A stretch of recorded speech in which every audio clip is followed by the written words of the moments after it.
தமிழகம் எங்கும் Max Gold cash for your gold. Max Gold நீங்க தங்க மட்டும் இல்லைங்க, பிளாட்டினம், டைமண்ட், சில்வர், ரூபினி எதை வேணாலும் விற்கலாம். உங்களுக்கான பணம் ரொக்கமா கையிலயோ இல்லைன்னா பேங்க் அக்கௌண்ட்லயோ உடனடியாக செலுத்திடுவாங்க. மார்க்கெட் மதிப்பை விட 100 ரூபாய் ஒரு கிராமுக்கு உங்களுக்கு கூடுதலாக கிடைக்கும். தமிழ்நாடு முழுக்க டோர் ஸ்டெப் சர்வீஸும் இவங்க ப்ரொவைட் பண்றாங்க. உங்களுக்கு கோல்ட விற்கணும்னு அதுக்கு ஒரே ஒரு பெஸ்ட் பிளேஸ் மேக்ஸ் கோல்டு தான். கால் 04445454545. வணக்கம். பிக் டாபிக் வித் கார்த்திக் மாய்குமார். இப்போ எங்கே பார்த்தாலும் அப்பா வெதர் பட்டுன்னு மாறுது, என்னன்னே தெரியலையே அப்படின்னு குழப்பத்தில் நாம் இருக்கும்போது செய்தி ஊடகங்கள் அப்படி ஆன் பண்ணி பார்த்தோம்னாக்கா சூப்பர் எல்னினோ அப்படின்னு பல பேர் சொல்ல ஆரம்பிச்சிட்டாங்க. ஆக்சுவலாக இதை பற்றி இன்னும் உங்களுக்கு தெரிய வராத பல விஷயங்கள் இருக்குங்க. சொல்கிற சில விஷயங்கள் உங்களுக்கு ஒரு அதிர்ச்சியை கூட ஏற்படுத்தலாம்னு வைங்களேன். அப்போ ஏற்பட்ட விஷயங்களை விஞ்ஞானிகள் இப்போ சொல்லியிருக்காங்க. இதை பற்றி தான் முழுக்க பார்க்க போகிற நிகழ்ச்சிகளை போகலாம்.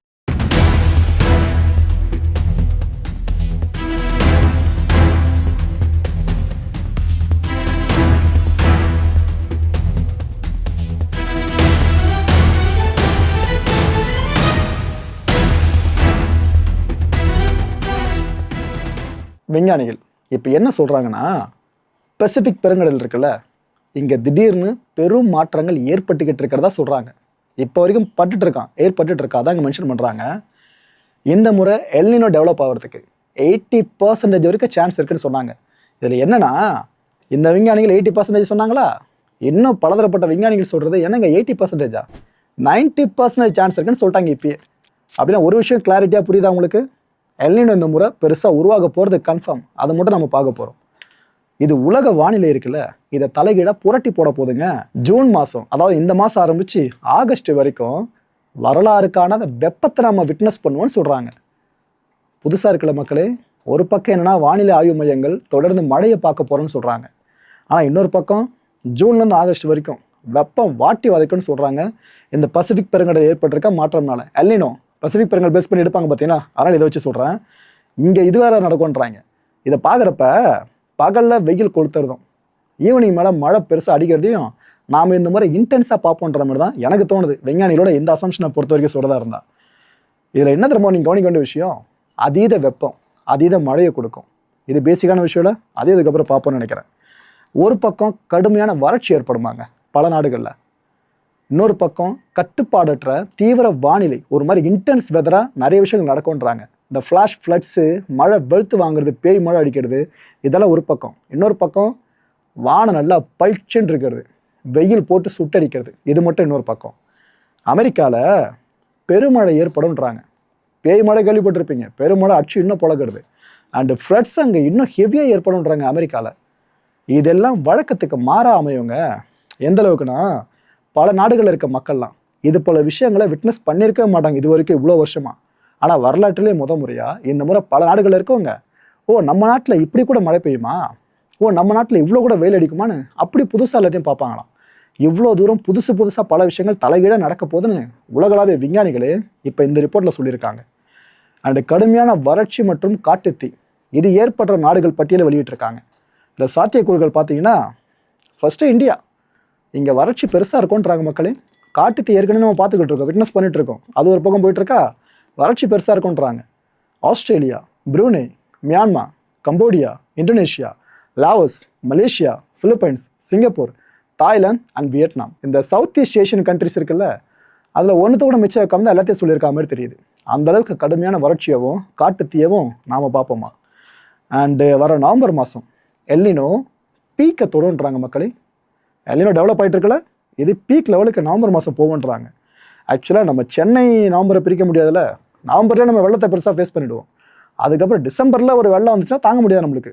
அதையும் தாண்டி வெள்ளம் டிசம்பர்லேயே பார்த்துட்டோம்னாக்கா மிதக்கிறது லிட்டரலாக பார்ப்போம், ஒரு சிட்டியே மிதக்கிறது லிட்டரலாக பார்ப்போம். எந்த முறை அதுக்கான சாத்தியக்குறை இருக்குன்ற மாதிரி தான் சொல்கிறாங்க. ஸோ இந்த நவம்பரில் எல்னினோ உச்சம் பெறும். இதனால் 2027 இட் மீன்ஸ் அடுத்த வருஷம்தான் நாம் வரலாற்றில் இல்லாத அளவுக்கு மிகப்பெரிய வெப்பத்தை பார்ப்போன்றாங்க. இது வரைக்கும் மனித கூட இந்த பூமியில் எவ்வளோ வெப்பத்தை பார்த்துருக்குல்ல, ஆனால் இது வரைக்கும் விட்னஸ் பண்ணாத வெப்பத்தை 2027 பார்ப்போன்றாங்க. இது வெப்ப ஆண்டா பதிவாகுன்றாங்க மக்களே. இது வரைக்கும் இல்லாத அளவுக்கு பதிவாகுன்றாங்க. இந்த வருஷம் அடிக்கிற வெயிலே தாங்க முடியல. 2027 இன்னும் உஷ்ணமாக இருக்கும்னாக்கா, ஸோ உலக மக்கள் எல்லாம் கிட்டத்தட்ட அறிவிக்கப்படாத லாக்டவுன் மாதிரி வீட்டுக்குள்ளேயே இருப்பாங்கன்னு தான் நினைக்கிறேன். அந்த உலக உணவுப் பொருட்கள் இருக்குல்ல, அதோட விலை ஆட்டோமேட்டிக்காக ஏறுன்றாங்க. ப்ரோ வெதர் இப்படி ஆகிறதுக்கும் இதுக்கு என்ன சம்மந்தம் கேட்டீங்கன்னாக்கா, மழை ஓரளவுக்கு பெஞ்சா பரவாயில்ல, நம்ம வானம் பார்த்த பூமியாக இருக்கிற விவசாயிகளுக்கு. ஒரேடியாக பெஞ்சு எல்லாத்தையும் அழிச்சு விட்டுச்சுன்னா அது ஒன்று, மழையே பெய்யாமல் இருந்து வறட்சி மட்டும் ஏற்பட்டுச்சுன்னா அது இன்னொரு ஃபேக்டர். இது ரெண்டும் சேர்ந்துச்சுனாலே உணவுப் பொருட்களுக்கான டிமாண்ட் அதிகமாகும். ஏன்னா சப்ளைக்கு அங்கே பெருசாக பொருட்கள் இருக்காதுல்ல. டிமாண்ட் எந்த பொருளுக்கு அதிகமாகுதோ அதோட விலையும் ஆட்டோமேட்டிக்காக ஏறுமா, பொருளாதாரத்தில் அடிப்படாது தானே. ஸோ இது நடக்கும்ன்றாங்க. கடுமையான பொருளாதார பாதிப்பை ஒரு நாடோ 2 நாடோ இல்லை, உலகம் முழுக்க இருக்க பெரும்பாலான நாடுகள் ஃபேஸ் பண்ணணும்னு சொல்லியிருக்காங்க விஞ்ஞானிகள். அண்ட் 1876 இந்த வருஷத்தை நான் சொன்னதும் அந்த வருஷத்தில் நடந்த முக்கியமான ஒரு பேர் அனர்த்தம் கண்டிப்பாக எல்லாருக்கும் ஞாபகத்துக்கு வந்திருக்கும்.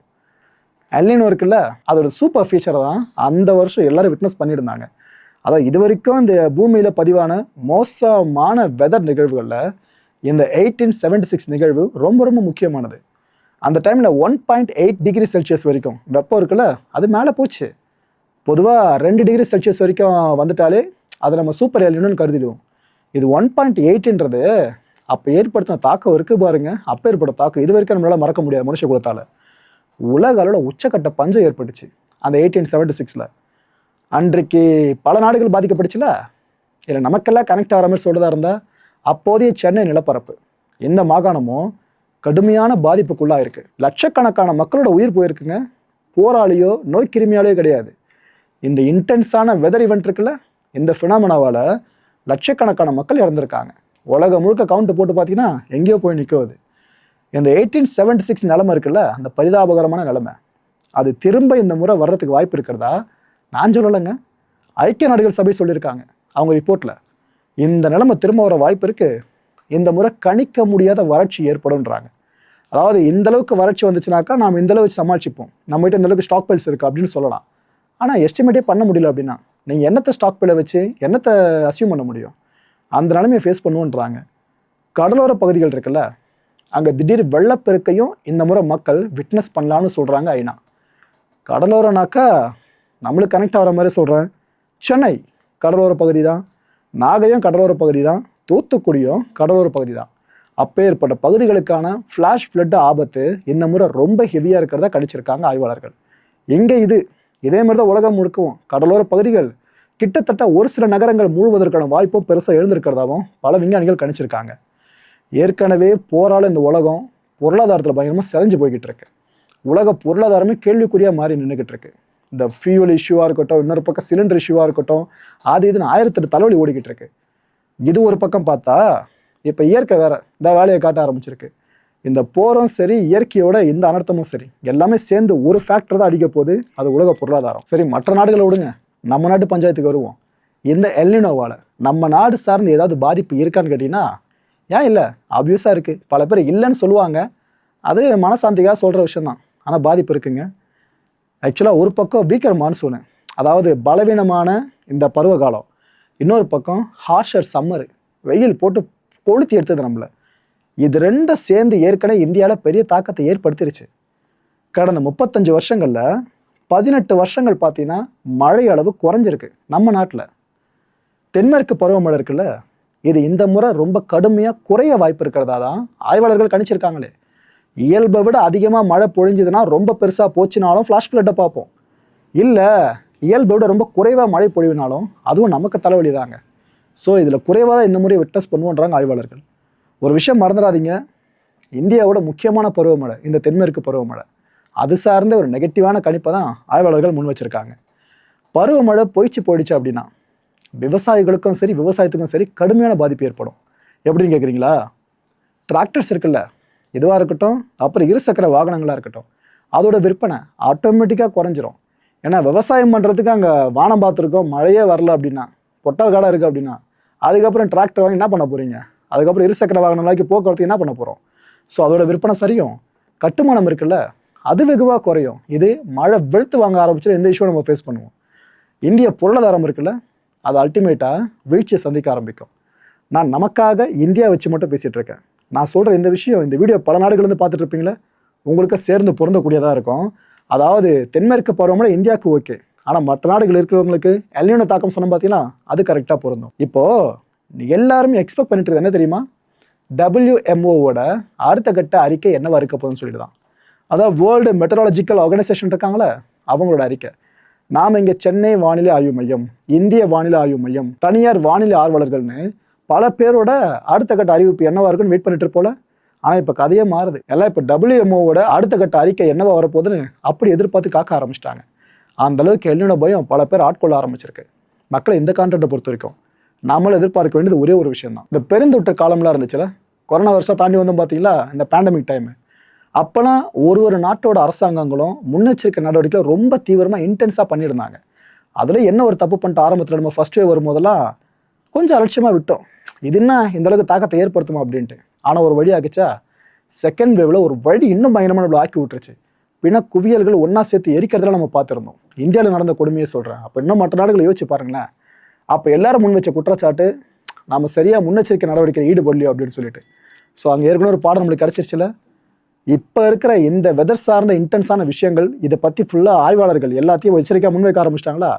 இது நாம் ஒரு சிக்னலாக எடுத்துக்கிட்டு இப்போயே ரெடியாக ஆரம்பிச்சிடணும். மழை பொழகு போதோ இல்லையோ, வறட்சி பெருசாக ஃபேஸ் பண்ண போகிறோமோ இல்லையோ, ஆனால் நாம் இது ரெண்டுத்தில் எது நடந்தாலும் அப்போ நம்ம ரியாக்ட் பண்ணாமல் இப்போயே எல்லாத்தையும் ரெடி பண்ணி வச்சோம்னாக்கா அப்போ பல சேதங்கள் தவிர்க்கப்படும், பல பேரோட உயிர் சேதங்கள் தவிர்க்கப்படும். இன்னும் இதை கொஞ்சம் இன்டென்ஸாக சொல்லணும்னா, இந்த சுகாதாரத்துறையினர் இருக்காங்களே அவங்களுக்கான பயிற்சியை பிரத்யேகமாக கொடுக்குறேன்னு சொல்கிறேன். இன்டென்ஸான வெதர் டைமில் ஏற்படுற உடல் மாற்றங்கள் இருக்குல்ல, அதுக்கு ஏற்ப ட்ரீட் பண்ணுற மாதிரி சுகாதாரத்துறையினருக்கு நிறைய விஷயங்கள் ஆக்கப்பூர்வமாக சொல்லி கொடுத்தா சிறப்பாக இருக்கும். ரெடி ஆகிறது தப்பில்லை. ஒரு கெட்ட விஷயம் நடக்காமல் போயிடுச்சுன்னா ரொம்ப சந்தோஷம். அது நடந்துச்சுன்னா நாம் அப்போ யோசிச்சு பிரயோஜனம் இல்லை. அதனால் இப்போ ரெடி ஆகிருன்னு சொல்ல வர அவ்வளோதான். அரசுக்கிட்ட ஒரு கோரிக்கையாக முன் வச்சல மக்களே.